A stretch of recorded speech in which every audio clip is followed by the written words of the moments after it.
Hi friends, good evening.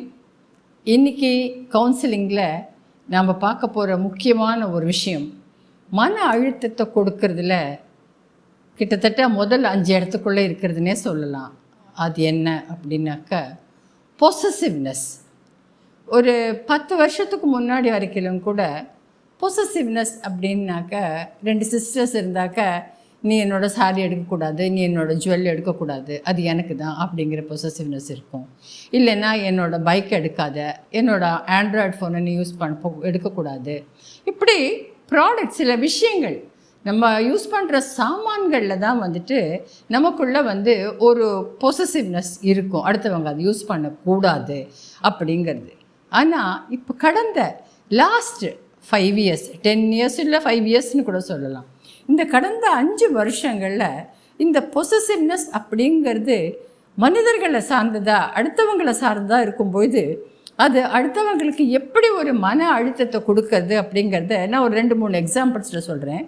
இப்போ நான் ஓடிடியில் ஒரு படம் பார்த்துட்டுருக்கேன். படத்துக்கு பேர் ஜம்னா பார் அப்படிங்கிறது டெல்லியோட ஈஸ்டில் இருக்கிற ஒரு ஊர், சின்ன ஒரு ஊர் தான் அது.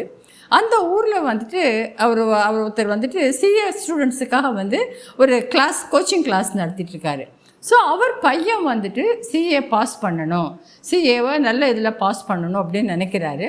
அதுக்காக அந்த பையனை ஒரு ரொம்ப கண்டிப்பாக எந்த விதமான ஒரு சலுகையும் கொடுக்காம அந்த பையன் கெட்ட பழக்கத்துக்கெல்லாம் ஆளாடக்கூடாதுன்னு ரொம்ப ஒரு கண்டிப்பாகவே அவர் வளர்க்குறாரு.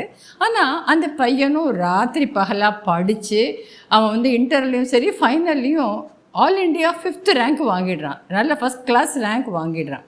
ஸோ அப்பாவுக்கும் சந்தோஷம், எல்லாம் இது பண்ணுறாரு. அவங்க அவங்களுடைய ஏரியாவில் அவங்க ஃப்ரெண்ட்ஸ் ரிலேட்டிவ்ஸ் எல்லாம் கூப்பிட்டு ஒரு பெரிய விழாவாக நடத்துகிறாரு. ஆனால் அவர் என்ன பண்ணுறாருனாக்க, பையன் மேற்கொண்டு அவன் என்ன இதை படித்தாச்சு முடித்தாச்சு, மேற்கொண்டு பையன் என்ன பண்ணணும்னு நினைக்கிறான்னு கேட்கவே இல்லை. அவரே அந்த மீட்டிங்கில் அனௌன்ஸ் பண்ணுறாரு, என்னோடய இன்ஸ்டியூட்டை இனிமேல் என் பையன் தான் எடுத்து நடத்த போகிறான் அப்படின்னு சொல்கிறார். பையனுக்கு அது கொஞ்சம் ஷாக்கிங்காக இருக்குது. அப்பா கிட்ட சொல்கிறான், அப்பா எனக்கும் சில கனவுகள் இருக்குது, எனக்கு ஒரு Big 4 பெரிய ஆடிட் ஃபார்ம்லேருந்து எனக்கு ஒரு ஆஃபர் வந்திருக்கு, ஸோ அதை எடுத்துகிட்டு நான் சவுத் டெல்லிக்கு போகிறேன் அப்படின்னு சொன்ன உடனே அப்பாவுக்கு தன் கையை விட்டு ஒரு பெரிய இதுவே நழுவி போனது மாதிரி ஒரு இதில் பையனை உடனே நீ வீட்டை விட்டு வெளியில் போ அப்படின்னு சொல்கிறார். எப்பேற்பட்ட ஒரு பொசசிவ்னஸ் பாருங்கள். அப்பா பையன் அப்பா சொல்கிறபடி கேட்டு பாஸ் பண்ணியிருக்கான். பட் அவனுடைய எதிர்காலத்தை தீர்மானிக்கிற உரிமை அவனுக்கு இல்லை. அடுத்தபடி எடுத்துக்காங்க, இன்றைக்கி இந்த ரிலேஷன்ஷிப்பு லவ்னு இருக்காங்களே, அவங்களுக்குள்ளே இருக்கிற பொசசிவ்னஸ் எடுத்துட்டிங்கன்னாக்க, நீங்கள் எல்லாருமே பார்த்துருப்பீங்க, இந்த லவ்வர் படம் பார்த்துருப்பீங்க. அந்த பொண்ணு ஒரு ஆஃபீஸோட ஒரு வீக்கெண்ட் பார்ட்டிக்கு போயிருக்கா. உடனே நீ கையில் ஆண்ட்ராய்டு ஃபோன் இருக்குது அப்படிங்கிறதுக்காக உடனே அவளுக்கு ஃபோன் போட்டு, நீ எங்கே இருக்க, லொக்கேஷன் ஷேர் பண்ணு, நான் உடனே உன்னை பார்க்கணும். இது கேர்ள்ஸுக்கும் இதே ஒரு ஃபீலிங் இருக்குது. கல்யாணம் நிச்சயம் ஆனதுக்கப்புறமா அவன் என் கூட கேரிங்காகவே இல்லை, என்கிட்ட ஃபோனில் நிறைய டைம் ஸ்பெண்டில் அவங்க அம்மாவோட பேசிகிட்டு இருக்கான்னு சொல்லிட்டு நிச்சயம் ஆனால் கல்யாணத்தை நிறுத்துகிற பொண்ணுங்க இருக்காங்க. ஆக இந்த ரிலேஷன்ஷிப்பில் இருக்கும் பொழுது இந்த பொசசிவ்னஸ் அப்படிங்கிறது ரொம்ப ஜாஸ்தியாக இருக்குது. 2 சைடுக்கும் இதனால் மென்டல் ஸ்ட்ரெஸ் ரொம்ப ஜாஸ்தியாக இருக்குது. அடுத்து எடுத்துட்டிங்கன்னா, இன்றைக்கி பொண்ணுங்க எல்லாருமே நல்லா படிக்கிறாங்க, நல்ல பதவிக்கு வராங்க, வாஸ்தவம் தான்.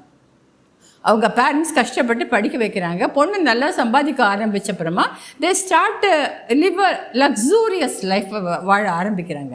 அப்படி இருக்கும்பொழுது பையனுக்கு கல்யாணம் பண்ணி வைக்கணும், ஒரு பொண்ணுக்கு பையனை பார்த்து கல்யாணம் பண்ணி வைக்கணும் அப்படின்னு சொல்லும் பொழுது அப்போ என்ன ஆகிடுறது, கல்யாணத்துக்கு அப்புறமும் இவங்களுடைய பொசசிவ்னஸ் தன் பொண்ணு பேரில் மட்டும் இல்லாமல் வந்த மாப்பிள்ளை பேர்லேயும் அந்த பொசசிவ்னஸ் ஜாஸ்தி ஆகிடுது. அந்த பையனுக்கு ஒய்ஃபோட 10 நிமிஷம் தனியாக பேசுகிறதுக்கு கூட டைம் இல்லைங்க. அப்பா அம்மா பர்மிஷன் கொடுத்தா தான் அந்த பொண்ணு ஹஸ்பண்டோடையே பேசுவா போல இருக்கு.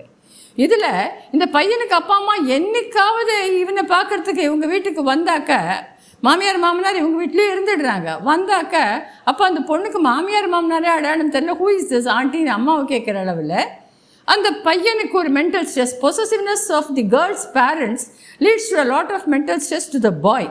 அந்த நாளில் பையனுக்கு அம்மா பொசசிவாக இருப்பாங்க, பொண்ணை படுத்துவாங்க. அந்த காலெல்லாம் போயிடுத்துங்க. இப்போ பையனுக்கு அம்மாவும் ஸ்ட்ரெஸ்ஸில் இருக்காங்க. என்ன ரீசன், அவங்களால பையனோட பேச முடியல, மருமகன் நமக்கு இடம் கொடுக்கலன்ற ஸ்ட்ரெஸ்ஸில் இருக்காங்க. இதெல்லாம் விட்டிங்கன்னா ஆஃபீஸில் என்னங்க பெருசாக ஸ்ட்ரெஸ் வந்து, ஆமாங்க ஆஃபீஸ்லேயும் ஸ்ட்ரெஸ் தான். பின்ன ஒரு டீமில் 4 பேர் 5 பேர் இருக்காங்க. ஒரு இவர் வந்து டீம் லீடர் வந்துட்டு உங்களோட வியூஸ் என்ன, இந்த புது ப்ராஜெக்ட்டுக்கு உங்களோட வியூ பாயிண்ட்ஸ் எல்லாம் என்னன்னு கேட்கும்போது ஆளுக்கு ஒரு வியூஸ் கொடுக்குறாங்க. இது எல்லாத்தையும் சேர்த்து பவர் பாயிண்ட் ப்ரெசன்டேஷன் பண்ணும்போது அந்த அந்த லீடர் வந்து மேனேஜ்மெண்ட்டுக்கிட்ட ப்ரெசென்ட் பண்ணும்போது தானே பண்ணதாக தான் சொல்கிறாரு. This is a joint effort of my டீம்னு அவர் சொல்கிறதில்ல. அப்போது அந்த டீம் மெம்பர்ஸ்க்கெல்லாம் எவ்வளோ ஒரு மன அழுத்தம். அப்போ என்ன பொசசிவ்னஸ் இங்கே இவங்க எல்லாருக்குமே என்ன ஃபீலிங் ஓவராலாக அந்த ரிலேஷன்ஷிப்பில் இருக்கிற பசங்களுக்காட்டும் இந்த பேரண்ட்ஸுக்காட்டும் அந்த முதல் சொன்ன அப்பாக்காட்டும் ஒரு இன்செக்யூர் ஃபீலிங். நம்ம பையன் நம்ம கையை விட்டு போயிடுவானோ, இல்லை நம்ம லவர் கையை விட்டு போயிடுவாளோ, அதாவது எல்லாருக்குமே இது நம்ம கையை விட்டு போயிடுமோ. அப்போ உங்களுக்கு உங்கள் மேலேயும் நம்பிக்கை இல்லை, நீங்கள் அன்பு செலுத்துகிறவங்க அவங்க மேலேயும் உங்களுக்கு நம்பிக்கை இல்லை அப்படின்ற இருக்குது. அவங்களுக்கான ஸ்பேஸை நம்ம கொடுத்தோம், அவங்களுக்கான நேரத்தையும் அவங்களுக்கான இடத்தையும் நம்ம கொடுத்தோம்னாக்க அவங்க நம்மளுடைய அஃபெக்ஷனை புரிஞ்சுப்பாங்க. So this feeling of insecurity அப்படிங்கிறது இன்றைக்கி இந்த பொசசிவ்னஸ் அப்படிங்கிற பேரில் நிறைய பேருடைய வாழ்க்கையில் மிகப்பெரிய மன அழுத்தத்தை கொடுக்கறது. ஸோ இன்றைக்கி பீப்புள் இது ஏஜ் வித்தியாசமே இல்லைங்க. இன்றைக்கி யாராக இருந்தாலுமே இந்த பொசசிவ்னஸ் வந்துடுது அப்படின்னு சொன்னாக்க அவங்களுக்குள்ள அந்த இது எனக்கு தான், இவங்க என்னை விட்டு போயிடக்கூடாதுன்ற ஃபீலிங். இப்போ சாமானில் இருக்கலாம், உன்னோட பைக்கில் இருக்கலாம், காரில் இருக்கலாம், வேறு யாரும் யூஸ் பண்ணக்கூடாதுன்னு. ஆனால் மனுஷங்க மேலே இருக்கும்போது அது அதர் பார்ட்டிக்கு வர ஸ்ட்ரெஸ் அண்ட் டென்ஷன் இருக்குது பார்த்தீங்களா, அதை புரிஞ்சுக்கணும். அதை புரிஞ்சுட்டு உங்கள் இன்செக்யூர் ஃபீலிங்லேருந்து வெளியில் வந்தாக்க ஸ்ட்ரெஸ் அண்ட் ஆன்சைட்டி நிச்சயமாக குறையும். இந்த ஒரு வீடியோ உங்களுக்கு பிடிச்சிருந்ததுனாக்கா நீங்கள் லைக் பண்ணுங்கள், இதை ஷேர் பண்ணுங்கள் உங்கள் ஃப்ரெண்ட்ஸுக்கு, அண்ட் இந்த சேனலை சப்ஸ்கிரைப் பண்ணுங்கள். வேறு இன்னொரு இன்ட்ரெஸ்டிங்கான ஒரு கவுன்சிலிங் மேட்டரோடு நான் உங்களை மீட் பண்ணுறேன். Thank you so much.